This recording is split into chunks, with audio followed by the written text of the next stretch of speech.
Music, as a brilliant artist once sang, makes the people come together. And one of the things the people have decided, through a democratic process of consumer demand, is the shuffle function. That is a step too far for Adele, though, perhaps because she's aware people shout next. Roughly 99 times out of every 100 that they hear her say hello. She has demanded Spotify remove the shuffle button from her albums. The streaming giant has bowed to her request, and anyone who doesn't want to listen to the 8th track that sounds the same can still skip to the next. So what was the point of that? The point is that, on the one hand, the £40 billion streaming giant looks like it's really into art and the listener experience. The female version of Morrissey looks like she's not just about misery and pianos, but consumer rights too. And on the other, two things which make an awful lot of money by being consistently the same year in, and year out, have not changed a single damn thing while increasing their take and upping their publicity for a new album. But what's really rolling in the deep is a bit murkier. Unlike in iTunes, the shuffle function on Spotify was the default, which means trying to play music in the order the artist intended is a kerfuffle.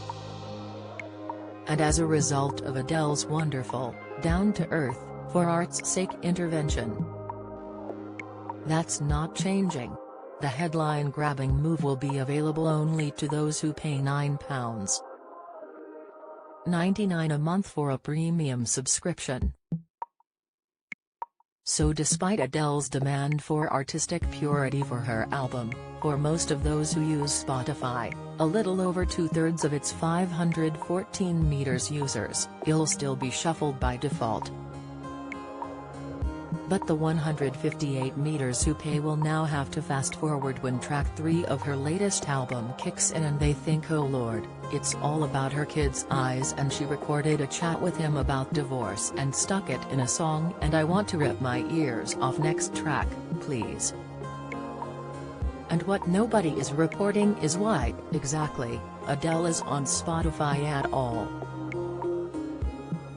Video loading, video unavailable, click to play, tap to play. The video will autoplay soon. 8 cancel play now. In 2015 when she released her last album, 25, the Tottenham songbird trilled, I believe music should be an event. I don't use streaming, I buy my music. She added, I know that streaming music is the future but I can't pledge allegiance to something that I don't know how I feel about yet. The physical album sold 10 million copies in the first 6 weeks, taking about £80 million at retail. To have made the same on Spotify, which pays some of the lowest royalties of streaming services, Music Business Week estimated she'd need to have had to clock up 16 billion streams, a figure so high as to be impossible. Which is perhaps why, having sold a load of albums, the lady who wasn't sure about streaming then let it be streamed a few months later, on Spotify and elsewhere. Since then, Spotify has had the royalties it usually pays. So what has convinced Adele to release her album on its platform this time?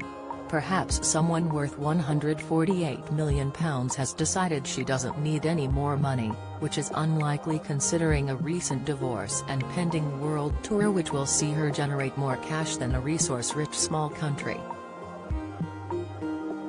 Or, more likely, Spotify has cut a deal good enough to have convinced Adele, and her accountant, that she can take the inevitable hit on physical album sales.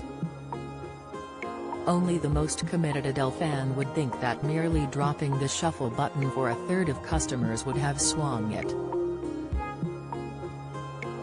If Spotify is paying her a special royalties rate, it can. It's a private company, she generates 63.8 million listens a month for it, and it is in its commercial interests to keep her sweet. It's also in her commercial interests to improve the deal with Spotify. If she was paid the same third of a cent that others get, she'd earn just £141,653 a month from it. Enough to keep the rest of us in eyeliner, of course, but perhaps not a woman who wants her face paint reapplied every time she cries, and has made 4 albums, so far, about crying. All of this is simply business, but it's a world away from what Adele and Spotify have said publicly, and goes to show the hard-nosed commercialism which is a result of the demand for more music from a young, honest songwriter, who said she wouldn't make another heartbreak record, 2 heartbreak records ago. Whoever Adele is as a human being, to the wider world she is an economy.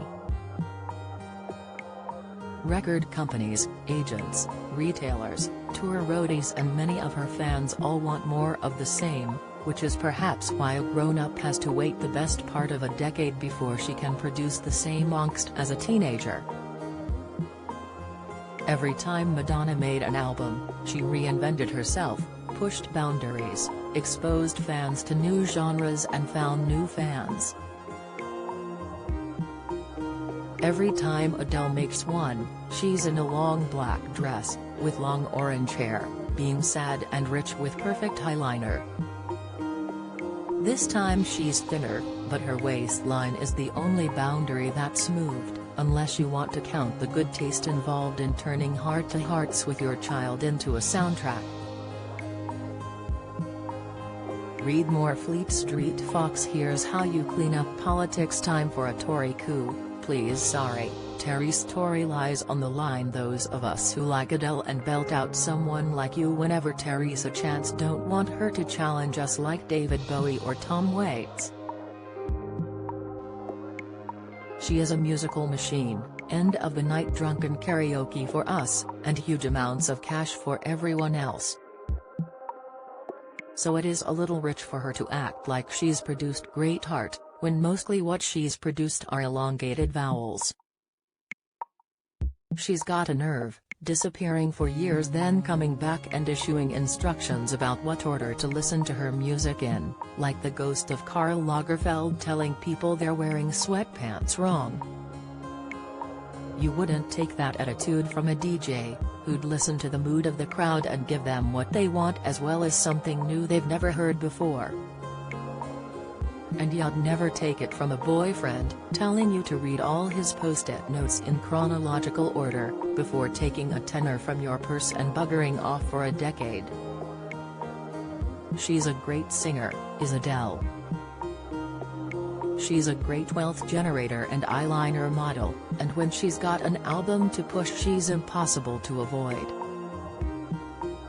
But it's not great art if it doesn't change or challenge, and unless Adele starts doing either of those things the inevitable menopause album will be one millions avoid, rather than rush to hear.